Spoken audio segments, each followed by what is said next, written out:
Welcome to another Human First AI Marketing Podcast. I'm your host, Mike Montague at Avenue 9. You can find us at avenue9.com. My guest this week is Nathalie Doremieux, and she is from Southern France and co-founder of the Membership Lab. And I'm really excited to talk about this AI-powered membership and communities and online programs because, Nathalie, I think AI is doing amazing things, but with, communities that are inherently human and we're trying to build relationships, I'm fascinated to know how you found to help AI power those kind of communities.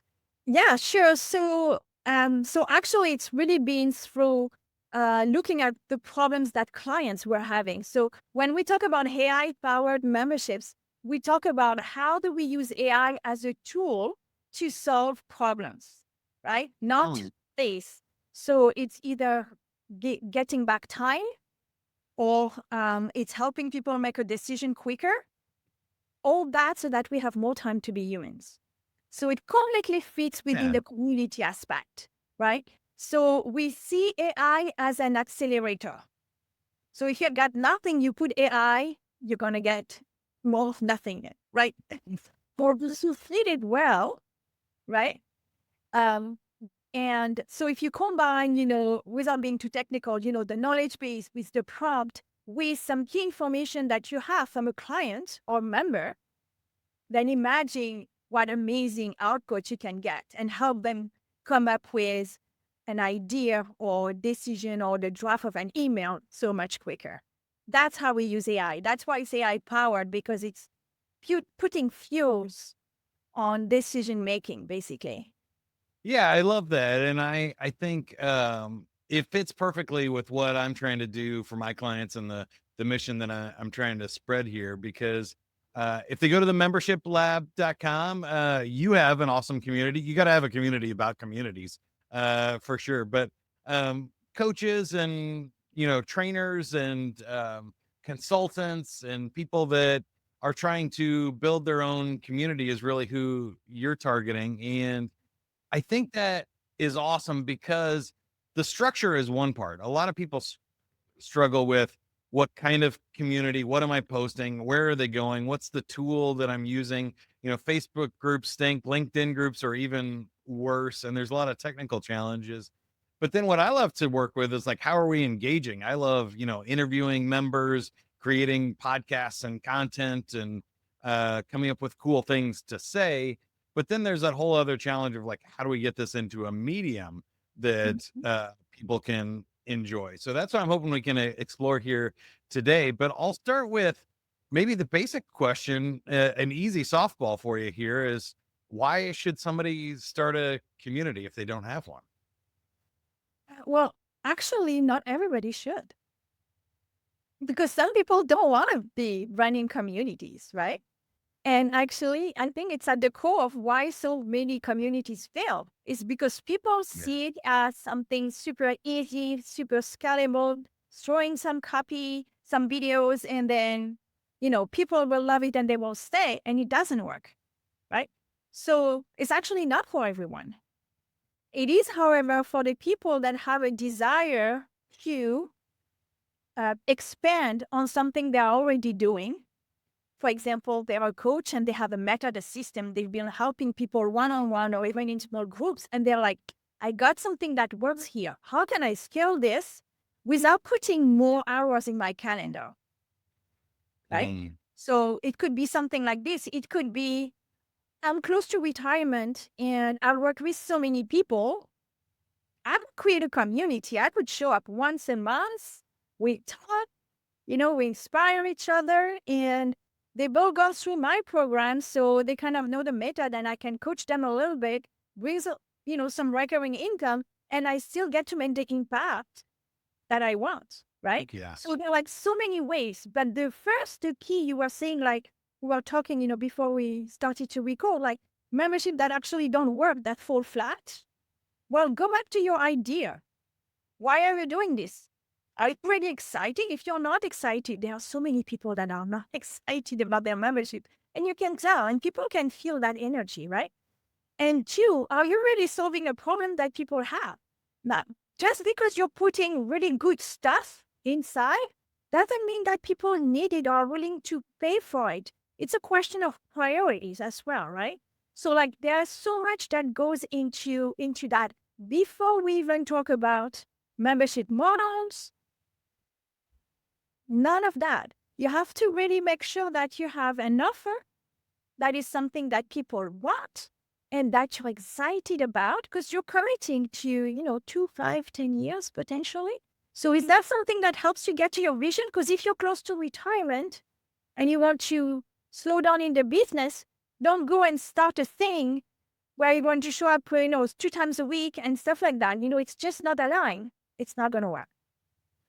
Yeah, I do have some questions, and I'm sure the answer is it depends on what you're trying to do. But you're a pro. You've been doing this for over 18 years now in membership communities. I'm wondering if you see maybe like just the free versus paid question of like, are smaller communities that are really tight and niche and they serve a specific purpose and maybe they're paid and the commitment is higher, do they tend to do better than free communities where anybody can join? It's really wide. You're trying to get 1,000 members and stuff. Because I kind of feel like in classic marketing, you would say the smaller people that invest money are going to show up and they're going to be more active. But sometimes small communities make me nervous. It's like, oh, if I have 1,000 people, I only need 10% of them to participate. Where if I have 10 people and only 10% show up, I'm sitting there by myself with one other uh, person, right? Tell me a little bit about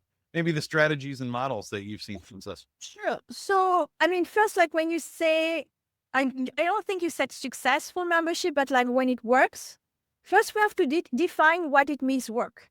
For some people, it's I need to make 5K a month with this. I need to make 10K a month with this to replace something or something like that. For some people, it is I don't really care so much about the money, but I want to get the right people that are primed to be ready for my one-on-one. Very different approach, right? So it's first you have to look at what is my definition of being successful and being worth it for me to do it. What's the outcome? Is it monetary? Is it feeding another program? What is it? What is it, right?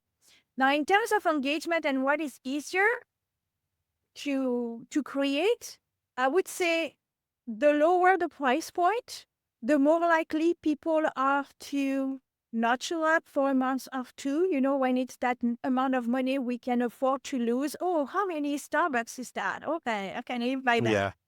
But when you start to pay 100, 200, 300, 1,500, 2,500, some of my clients, you show up. So actually, you show up, or you don't show up, but you're busy implementing, which is what's happening as well. Some people would say, hey, you're not going to see me for the next because I'm really busy in the trenches. But it's a different kind of membership, right? It's a membership where people need to have access to the expertise if they need it like that. Otherwise, they know what they have to do. Right? Yeah, more like a master's degree course where you're like you're doing a project or some sort of PhD program. I love those. I think the coolest thing about communities is there can be so many different ones. And I tend to be somebody that's not intimidated by the tech and structures and stuff, but what does intimidate me is the activation. And I feel like one of the reasons membership groups can be really great for people is that they're selling something that requires some sort of activation of an audience or a behavioral change. And just because somebody, signs up for your software or whatever doesn't mean they're ever going to use it. And so communities can be really great about helping people actually get on, activated, and engaged with your product and classic customer success stuff, but also in other memberships and stuff. Just because somebody's a member of the Chamber of Commerce or another business community doesn't mean they're ever going to show up. And so I think communities can kind of hold people together, create, cross accountability, but also kind of build this peer networking effect that goes beyond you, so they can solve each other's problems and stuff. So I guess I don't have a specific question here other than getting people in feels like an easier challenge to me than getting people actually engaged in participating. Do you have any tips for how do we get people participating in the groups? Yeah. So, I mean, it really comes down to, we were talking about your membership. People will join if they think it can help them, right? Either they are learning something or they need support on something, right? So, if people will join if they've been looking for a solution and you are the solution, right? Now, it's your job as the membership owner to make sure that they engage. Now, the way you get them to engage is people have to see what's in it for them. So the first place is the onboarding. And usually in the onboarding, you get an email. Maybe you have an email sequence if you're lucky, right? If you can log in, if you're not like, oh, I'm not getting my email. What is my login? What's my password? Like worst onboarding experience ever. But what we're finding now in what works, especially in memberships that are more like content based, and I'll talk about like the one that are purely community based, I'll share that Yeah. with you as well, is that people want to find the information quickly. If they have to click on 3, 5 different things to get to the thing, they're going to give up quickly. So during that onboarding, what can be interesting is to gather information about the member, but telling the member why we do that. So if you tell me what you're interested in, then I can create a customized experience for you and show you some content that you can go through during the onboarding, right? So they will be more likely to share that if they understand that this is going to help them have a better experience and find what they need quickly. Okay. Are you using AI in that part of the process, or is that more like typical marketing automation? Yeah. No, this is more typical tagging, segmenting audiences, but we could bring in some AI inside, absolutely. But right now, this can be done, just with technology, current technology. But what happens here is that then the member doesn't feel just like a member. They're like, okay, they are going to actually prepare a customized experience. Next time I'm logging in, I told them I was looking to grow my list, and there it is. Content about that and not content about Facebook ad, because this month we released Facebook ads. So here, look at my masterclass. I don't care about Facebook ads, right? So, when you manage to create this customized experience, then people can feel like, okay, I'm not going to waste my time here. Some people used to say, do the Chinese menu. People are adults, they'll find the content that they need. People not sometimes, most of the time, don't even know what they need. They're might be attracted to something that actually feels less challenging and fun. But will they go through what they actually need? We need to help them with that, right? So when you can set these things up, then you get the engagement. I totally agree with that. I ran a online sales training program that had hundreds of thousands of people in it, and we created large libraries of really awesome content. But people are not going through there, and like you said, if they do, they pick the fun stuff that they are already doing and that they like. They never go, oh, here's the part of sales that I'm not doing. Let me go figure out how to ask a closing question or make a cold call, because they don't want to do that. Exactly.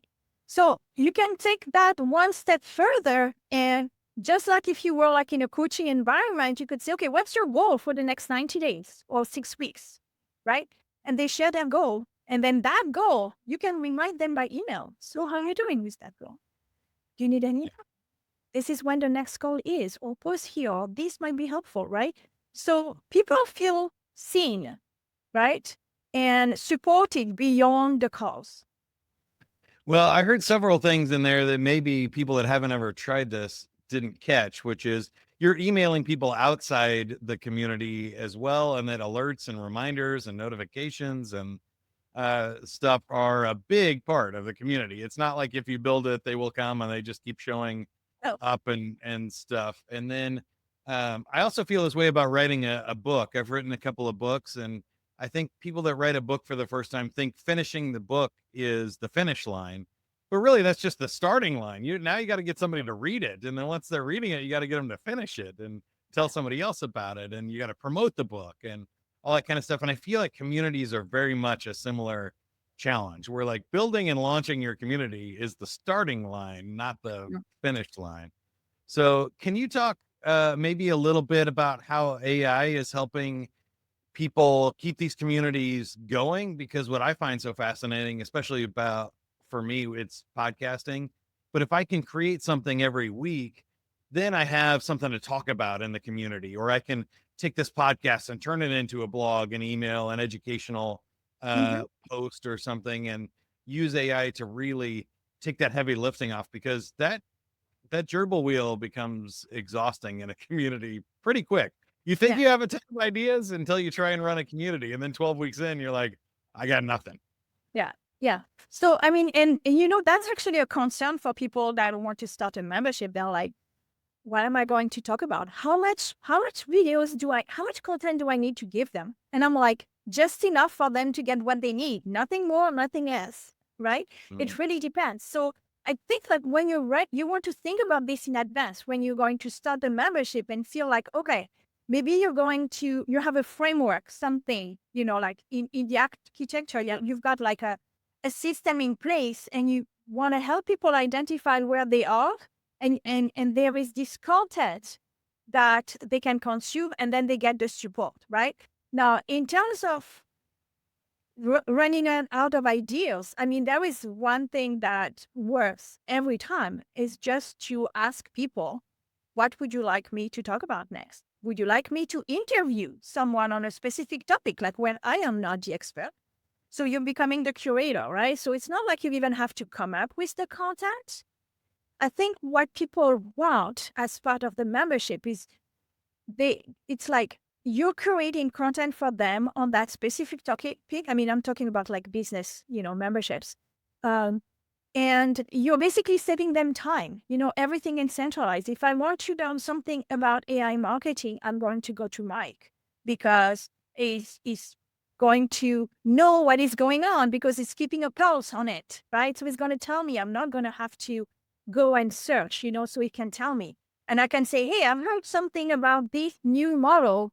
Do you know anything? And maybe you know someone. So, well, let's bring it up them and talk about the different models and how do we choose a model and how do we just pick something and stick with it, right? So, those are all ways to create content, basically, to have content generated that's actually relevant for members, co-create, collaboration, ask them.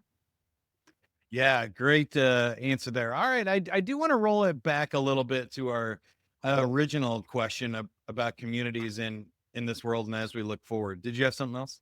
No, you mentioned about AI and Yeah. how to use them, and I didn't answer that question. So I can tell you like quickly, like the way we integrate AI, you can integrate AI is basically to help people get results faster.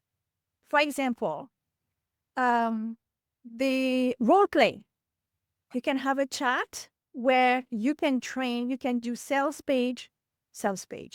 call role play. And you can say, okay, I want you to be a tough lead. Okay, role play. I want to be, the nice lead, role play, right? So that builds people confidence, right? Another one could be, I need to write that email to invite people to my interest list. So you can give them a template and fill in the blanks. That's what people do. Or you can ask them 2, 3 questions. What this is for? Why do you really want to do this? Like, why this is important to you? And you craft that into the draft of the email. Already it's going to look a lot more like you. Now they have to make it their own, right? Because always human in the loop. Don't send it Yeah. as it is, right? But so those are accelerators, something that could take 2 weeks to write. Suddenly you have the tool. It takes you maybe 10 minutes, 20 minutes if you want to edit. That's it. So that's the accelerator. And when people do that, then they can go on to the next step and the next step. And they are seeing progress, right? And it builds their confidence. So those are some kind of tools that I love that. I think you can also do that for yourself when you're trying to come up with, oh, stuff to yeah. talk about this week is go brainstorm ideas and say, hey, ChatGPT, give me 20 ideas for posts for my community. And it's really cool with the custom GPTs that you can build these days around, either getting them to accomplish a task for a member, if you have a specific, framework or set of steps you go through, or just for yourself, say, here's all the stuff about my community. Here's who my members are. Here's everything I know and the problems we're trying to solve. Now give me a marketing calendar for the next 12 months about monthly themes and, weekly posts that I could do. And really you can in very quick time build out a cool marketing plan. So these custom GPTs, they are like one level of supporting people with AI. The problem with custom GPTs is several things, and I have clients that came to us just for that. Is one, you cannot monetize a custom GPT, right? And they can share it with anyone. Okay. Two, they need a paid account in order to get there, and you get them outside of your world. Community umbrella, yeah. Three, people tend to use AI like they use Google, right? So it can very quickly go sideways, right? When you can integrate this type of GPT of chat inside, and you can have it use the information they know about the person. Right. That can even have a better output. Because right now, anybody can go to ChatGPT and say, give me a month's worth of content. And it's going to be the generic, boring stuff. And you're like, okay, it looks cool, but then you're like, yeah, super generic. Like, it's not even like. Yeah, exactly. Right? I think that's why I called this the Human First podcast, and I adopted that philosophy, is that I noticed really fast, if you don't put your thought in first, if you don't do the work as the human first, the output is terrible. But if you give it the context of what you're trying to do and what you know about your member and all of that stuff, then you get to more interesting stuff. But you still have to look at it as a professional's mindset. I'm sure you, after 18 years of running communities, would know which posts are going to get better engagement than ChatGPT would, Yeah, I mean, making up stuff. again, it's using it as an accelerator.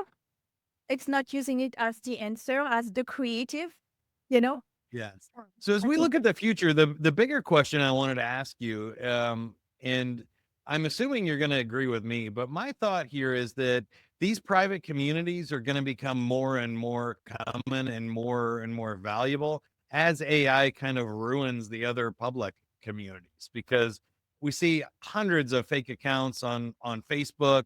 There's fake engagement and people automating and scheduling their posts and doing all of, like, fake direct messages on LinkedIn from robots. And it feels like as these wider communities get broken down, we're still going to want community, but we're going to have to drive to these private ones that are not filled with robots. And I would rather talk to my 200 friends in a private community than try to engage on Facebook and get bombarded with ads and all kinds of other stuff. So can you talk maybe about what you see the future of communities in 5, 10, 15 years from now? Yeah. So, I mean, I agree with you. I think that building trust is taking longer and longer for people, just because now you just don't even know, even when there is a video. I don't know about you, but sometimes I'm trying to see. Yeah. I have a friend, like months ago, she sent something and I'm like, there's something off with your video. You're not like you usually are. And I'm like, is it AI? And she said, yes. I said, well, it's not working. It's not working. Just do it yourself. It's not. So it's all these things. I think we are still in the stage where there are lots of things that people are trying, all the images and, riding a unicorn and being dressed as a goddess and stuff like that. Okay, but it's entertainment to me, right? Yeah. It's not like, so it's how do you want to use AI? Again, I think we need to put some blinders, even like all these tools. People are saying, what tools are you using? Are you just not Kindle.ai and this and this? Literally, you could be busy trying all these things. So I think eventually this is going to slow down because these companies are going to die if they have no marketing behind, there's not a real need. But for the people, I think the people that are going to win the community game are the people that are going to keep the human first, the human in the loop, because more than ever, people are going to look for the trusted community that they can stay on. So I see more loyalty, right? But then there is nothing wrong with using AI tools to accelerate things, right? So I think it's going to be there. It's going to be even better. I mean, when we didn't have, ChatGPT and the open APIs and all that stuff, it was very different. I mean, 4 years ago when we were doing AI, that was complicated. That was not like mainstream. Now there is the no code, like you don't need developers anymore. Now they're hiring developers back because they're realizing that they cannot put things together. It's like they remove, you've got this, and then you ask a question and it zaps half of it, and you're like, you took it out. Oh yes, sorry, and it puts it back. So like it's you still Yeah, it's crazy. yeah, it's crazy. So you still need that expertise. It's just that you're gonna go much faster if you know how to leverage those tools. Yeah, I think that's great. My brother had a funny hallucination with ChatGPT where he was asking it to help him write this paper, and the ChatGPT kept saying, I'm working on it. Like, come back to me. I got it. Like, I'm working. He's like, where is it? Can you do it? Or like, write it now. And it wouldn't. It just kept saying it was working on it. Yeah. And so there are some funny bugs, but the interoperability too. So much stuff is being created that there's really not a great way Yeah. to link all these tools together and stuff. So I think the cool stuff you're doing at the membership lab, the membershiplab.com, is really cool because you can create some safe environments where stuff works together and you're not trying to piece together your own thing. That's great. But I got to ask you the fun question before I let you go. If you go out, let's say 30 years now, where do you think humanity ends up with AI? If you had to pick a sci-fi movie, which one do you think would be most accurate? Are we going to end up in Star Trek, Star Wars, The Matrix? What do you think? I don't think we're gonna end up in any of those. I mean, I would love Star Wars. Don't like just because. Lightsaber? Wow, I mean, look the movies that were created 20, 30 years ago about what it was going to be in 2025. It's Yeah. ridiculous. We're still not, you know, flying cars and all dressed the same, boring, stuff. It's like Right. I don't think it's going to go, as What's as your best guess then? What do you think it'll look like in 30 years? it's hard to say. I don't know. I think I don't even know like if it's like all electric cars and things like that. Because even with all the issues that we have right now, I mean, there are so many things that we need to solve to make it scalable. Even AI. I mean, do you know like how much power and servers is like people Insane. feel like it's insane. Those are the The limitations. server farm uses as much power as a small city in the United States. Yeah. So yeah, one farm, and there's multiple of these AI farms. So So we're, we're we're going building to whole cities of electricity. Yeah. Yeah. So we're exactly. So we're going to hit limitations that we don't even know about yet. So right. So I don't think like this is going to be terribly different. I just don't hope that there are still lots of colors and things like that, and it's not as boring as As like most sci-fi movies, I think that's fair. Let's go. the colors. I don't know. People don't Yeah. dress. Why does everybody dress in gray in these things? Yeah, it definitely, most of them need a lot more color. I do think it's funny you mentioned the predictions of the future, that the future in Back to the Future Part 2 was 2015. So we're 10 years past the future prediction of Back to the Future. It's not Uh, there, right? Yes. And I hope not even we close. get to be more outside as well because look, it's all gray. There is no Yeah. greenery.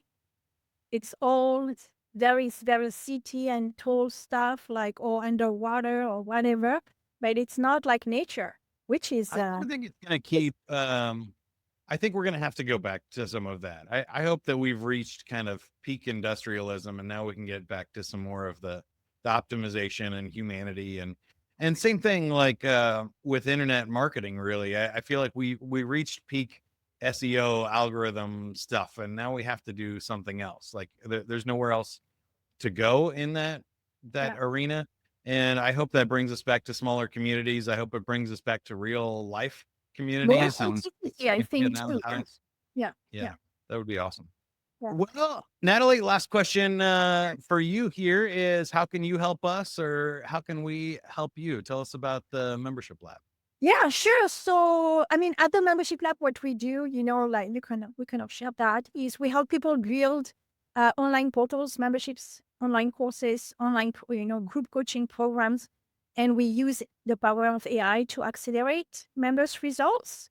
We also do custom development, and you can find us at themembershiplab.com. And I have a couple of freebies at themembershiplab.com/gift. Natalie, thank you so much for being on the show. I had a great time. Again, it's the Human First AI Marketing Podcast. Share this episode with somebody that you think needs to hear it. Hit subscribe if you want to learn more about Human First Marketing, and find Avenue 9 if you want to amplify those messages or things that you're sending to your community. I love engaging membership communities. I've been doing that my whole adult life, from the radio to gigantic corporations and communities with hundreds of thousands of people. So if you want to interview your members and feature them in private podcasts or lessons and case studies, if you want to interview your founders and tell your story, or just need help keeping on that treadmill and publishing blogs and podcasts and episodes and things to keep that machine rolling, go to avenue9.com. Until next time, keep going. Have fun, everybody. Bye.